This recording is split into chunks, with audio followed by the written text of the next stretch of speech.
Reboot, I'm cold red, my service automated, like data running through my veins. Got you distracted, subconscious overloaded. Careful, don't pull the Anggota kelompok kami terdiri atas 4 orang, yakni saya sendiri Julian Amin Azwar, kemudian ada Anggi Hidayatullah, ada Muhammad Syukri Hamtama, dan Wanda Agus Sebastian.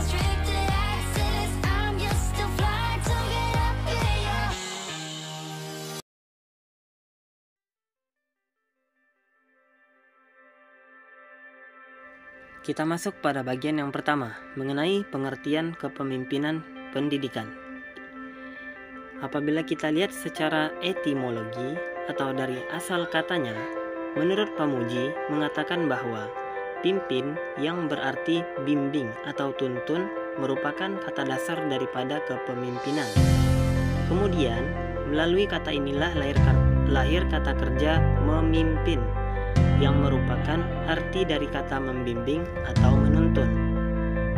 Selanjutnya kita lihat secara terminologi atau batasan istilah definisinya ya. Beberapa ahli mengemukakan pendapatnya terkait definisi kepemimpinan.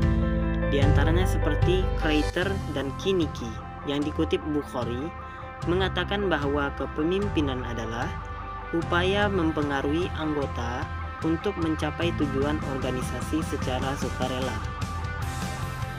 Selanjutnya, menurut Dirawan DKK dan kawan-kawan, kepemimpinan pendidikan adalah sebagai suatu kemampuan dan proses mempengaruhi, mengkoordinir, dan menggerakkan orang-orang lain yang ada hubungannya dengan pengembangan ilmu pendidikan dan pelaksanaan pendidikan dan pengajaran agar tercapai tujuan secara efektif dan efisien. Selanjutnya, menurut Syafaruddin tahun 2010, kepemimpinan pendidikan yang dijalankan oleh kepala sekolah atau pimpinan lembaga pendidikan lainnya mengandung unsur-unsur. Yang A, unsur proses yang mempengaruhi para guru, pegawai, dan murid-murid serta pihak terkait. Kemudian unsur pengaruh yang dimaksudkan agar orang lain melakukan tindakan yang diinginkannya. Kemudian yang C, berlangsung dalam organisasi sekolah untuk mengelola aktivitas pembelajaran. Kemudian unsur yang D, kepala sekolah. Ya, seperti yang kita ketahui, kepala sekolah diangkat secara formal oleh pejabat kependidikan atau yayasan bidang pendidikan. Kemudian unsur yang E, tujuan yang akan dicapai melalui proses kepemimpinannya, yaitu tercapainya tujuan pendidikan lulusan berkepribadian baik dan berkualitas. Kemudian selanjutnya adalah unsur aktivitas, yakni kepemimpinan lebih banyak aktivitasnya itu orientasinya terkait hubungan manusia daripada mengatur sumber daya material seperti yang dilakukan oleh TU atau unit kerja lainnya. Kita masuk selanjutnya pada bagian yang kedua, mengenai tipe-tipe kepemimpinan pendidikan. Yang pertama adalah tipe otoriter. Pemimpin ini bertindak sebagai diktator terhadap anggota-anggota kelompoknya. Baginya, memimpin adalah menggerakkan dan memaksa kelompok. Batasan kekuasaan dari pemimpin otoriter ini hanya dibatasi oleh undang-undang. Sedangkan kewajiban bawahannya hanya mengikuti dan menjalankan perintah dan tidak boleh membantah atau mengajukan saran. Mereka harus patuh dan setia kepada pemimpin secara mutlak. Kemudian yang kedua adalah tipe laissez-faire. Nah, dalam tipe kepemimpinan ini sebenarnya pemimpin tidak memberikan kepemimpinannya. Dia membiarkan bawahannya berbuat sekehendaknya. Pemimpin ini sama sekali tidak memberikan kontrol ataupun koreksi terhadap pekerjaan yang dilakukan bawahannya. Untuk pembagian tugas dan kerjasama diserahkan sepenuhnya kepada bawahan, tanpa petunjuk maupun saran dari pemimpin. Kekurangannya ialah tingkat dari keberhasilan anggota dan kelompok semata-mata disebabkan karena kesadaran dan juga dedikasi beberapa anggota kelompok, dan bukan karena pengaruh daripada pemimpin tersebut. Kemudian selanjutnya yang ketiga adalah tipe demokratis. Di tipe ini, pemimpin ikut berbaur di tengah anggota-anggota kelompoknya. Dalam tindakan dan usaha-usahanya, ia selalu berpangkal kepada kepentingan dan kebutuhan kelompoknya, dengan mempertimbangkan kesanggupan dan juga kemampuan milik kelompoknya. Tipe demokratis ini bercirikan mau menerima dan bahkan mengharapkan pendapat dan saran-saran dari anggotanya. Ia selalu berusaha membangun semangat anggota kelompok dalam menjalankan dan mengembangkan daya kerjanya dengan cara memupuk rasa kekeluargaan dan persatuan. Nah, tipe demokratis ini yang sering diterapkan di Indonesia. Kemudian selanjutnya yang keempat adalah tipe pseudo-demokratis. Tipe ini disebut juga sebagai semi-demokratis atau manipulasi diplomatik.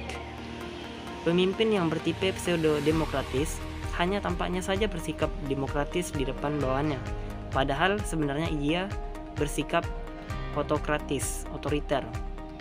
Misalnya jika ia mempunyai ide-ide, pemikiran maupun konsep yang ingin diterapkan di lembaga pendidikan, nah hal tersebut akan dibicarakan dan dimusyawarahkan dengan bawahannya. Akan tetapi situasi diatur dan diciptakan sedemikian rupa sehingga pada akhirnya bawahan didesak agar menerima ide atau pemikiran tersebut sebagai keputusan bersama. Kesempatan ini izinkan saya melanjutkan penjelasan mengenai keterampilan yang harus dimiliki pemimpin pendidikan. Seorang pemimpin harus mempunyai keterampilan. Nah, di slide ini kita akan uraikan beberapa keterampilan yang perlu dimiliki oleh seorang pemimpin pendidikan. Dan keterampilan tersebut adalah 1. Keterampilan dalam memimpin. Pemimpin harus menguasai cara-cara kepemimpinan. 2. Memiliki keterampilan memimpin. Supaya apa? Supaya dapat bertindak sebagai seorang pemimpin yang baik. Untuk hal itu, antara lain ia harus menguasai bagaimana caranya menyusun rencana bersama, mengajak anggota berpartisipasi, memberi bantuan kepada anggota kelompok, memupuk atau moral kelompok, bersama-sama membuat keputusan, menghindarkan working on the group dan working for the group, dan juga mengembangkan working within the group. Selanjutnya, membagi dan menyerahkan tanggung jawab dan sebagainya. Nah, untuk memperoleh keterampilan tersebut perlu pengalaman, dan karena itu pemimpin harus benar-benar banyak bergaul, bekerja sama, dan berkomunikasi dengan orang yang dipimpinnya. Yang penting, jangan hanya tahu, tapi harus dapat melaksanakan. Perlu ada juga keterampilan dalam hubungan insani. Nah, hubungan insani ini adalah hubungan antar manusia. Ada beberapa macam yang bisa kita hadapi dalam kehidupan sehari-hari. Pertama, hubungan fungsional atau hubungan formal. Apa itu? Hubungan karena tugas resmi atau pekerjaan resmi.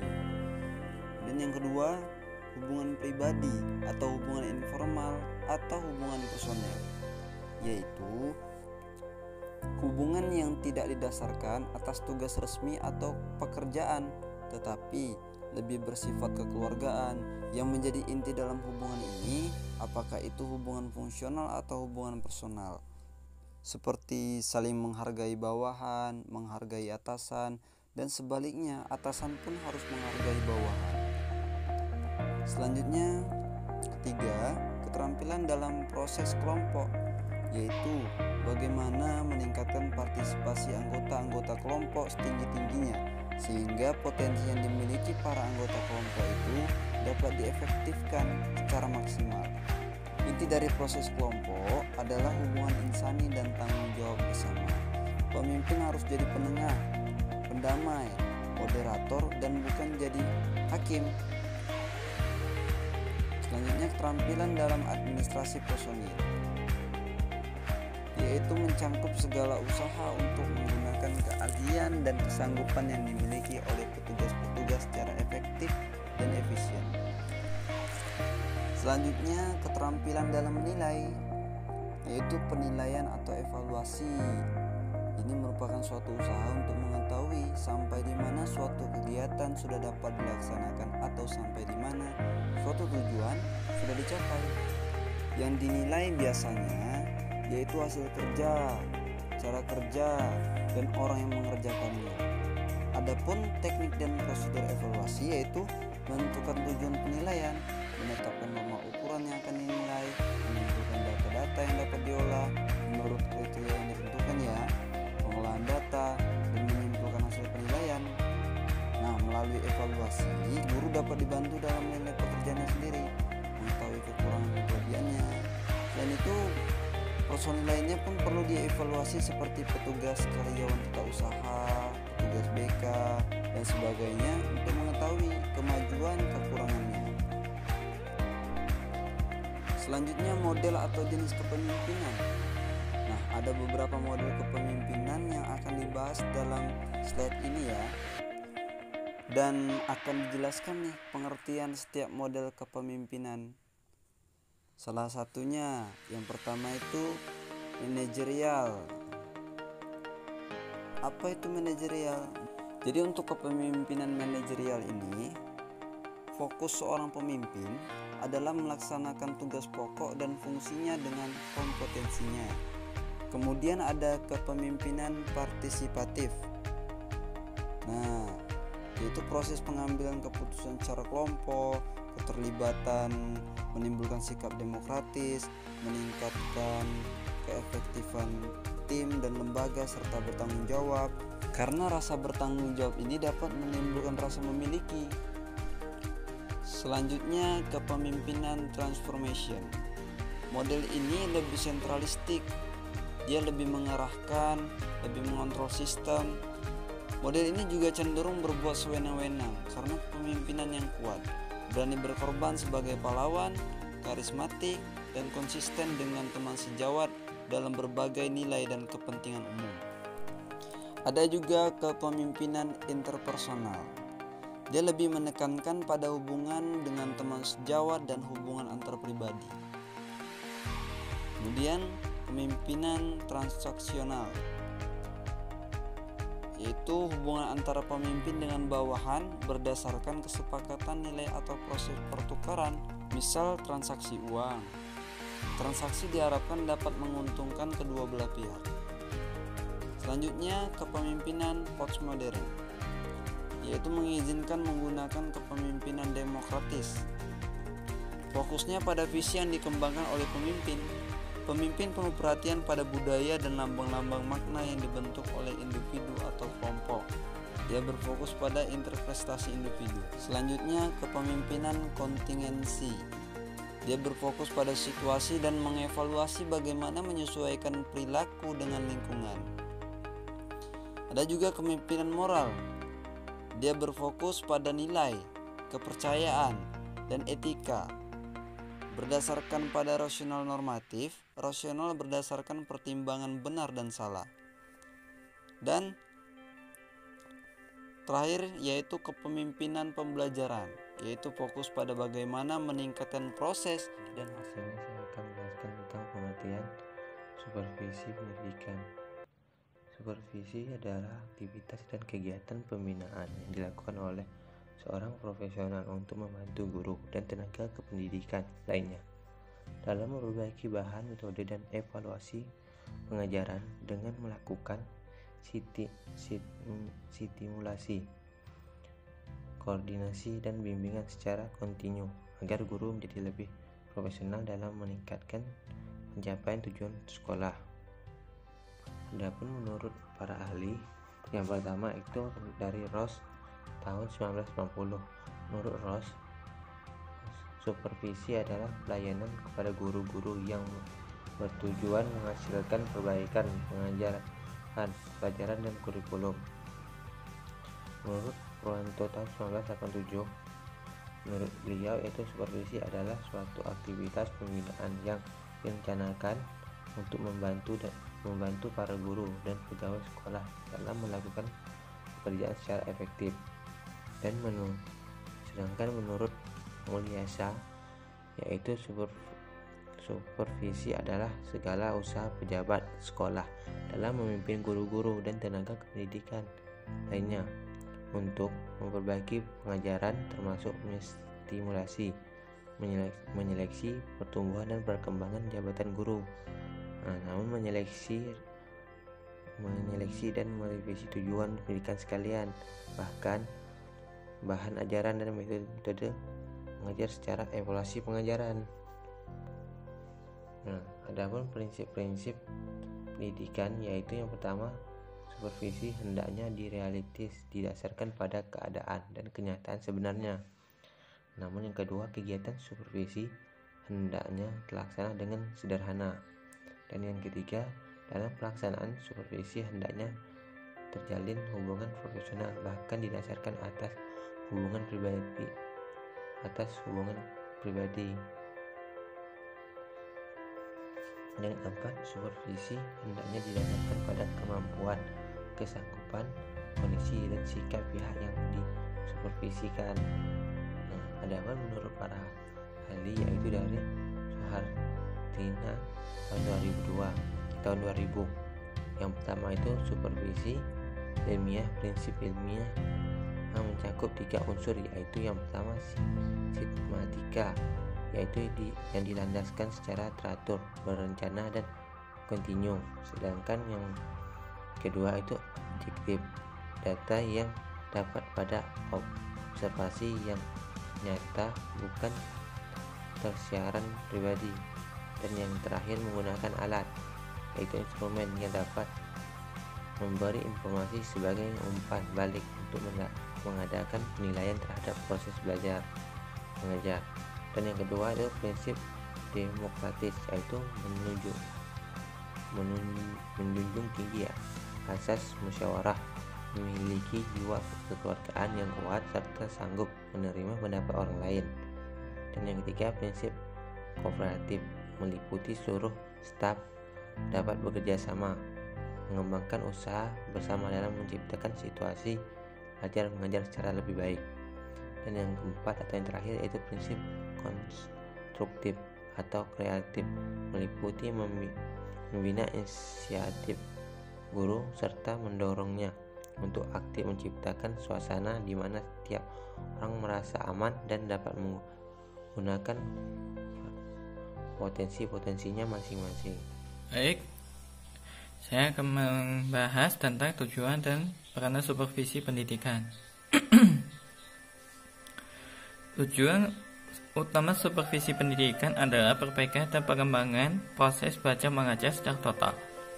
Ini berarti bahwa tujuan supervisi pendidikan tidak hanya untuk memperbaiki mutu mengajar guru, tetapi juga membina pertumbuhan profesi guru, termasuk di dalam pengadaan fasilitas yang menunjang kelancaran proses belajar mengajar, peningkatan mutu pengetahuan dan keterampilan para guru, pemberian bimbingan dan pembinaan dalam implementasi kurikulum, pemilihan dan penggunaan metode pengajar, alat pelajaran, prosedur dan teknik evaluasi pengajaran. Supervisi yang baik mengarahkan perhatiannya pada dasar-dasar pendidikan dan cara belajar serta perkembangan dalam pencapaian tujuan umum pendidikan, tidak terfokus pada seseorang atau sekelompok orang. Menurut Rifai tahun 1982, ada 7 macam peranan supervisi. Pertama, sebagai kepemimpinan. Supervisor sebagai pemimpin hendaklah mempunyai kemampuan menggerakkan atau mempengaruhi guru agar mau meninggalkan kemampuan profesionalnya. Kedua, sebagai inspeksi. Supervisi dapat diawali dengan inspeksi. Tujuan inspeksi dalam hal ini adalah untuk mendapatkan data atau informasi mengenai pelaksanaan proses belajar mengajar yang dilaksanakan guru. Ketiga, sebagai penelitian. Supervisi berperan sebagai penelitian, terutama untuk mengetahui objektivitas dan relevansi data dengan permasalahan yang ditemui pada waktu inspeksi. Yang keempat, sebagai latihan dan bimbingan. Berdasarkan kesimpulan yang diperoleh melalui penelitian, dapat ditentukan tindakan-tindakan apa yang akan dilakukan untuk pembinaan atau peningkatan kemampuan guru dalam mengelola proses belajar mengajar. Kelima, sebagai sumber dan pelayanan. Dalam proses supervisi, supervisor dapat berperan sebagai sumber informasi, sumber ide, sumber petunjuk dalam berbagai hal dalam rangka peningkatan kemampuan profesional guru. Keenam, sebagai koordinasi. Kepala sekolah sebagai supervisor harus memimpin sejumlah guru atau staf yang masing-masing mempunyai tugas dan tanggung jawab tersendiri. Terakhir, sebagai evaluasi. Untuk mengetahui kemampuan guru yang akan dibina, perlu dilakukan evaluasi, sehingga program supervisi cocok dengan kebutuhan guru. Selain itu, melalui evaluasi dapat pula diketahui kemampuan guru setelah mendapatkan bantuan dan latihan dari supervisor.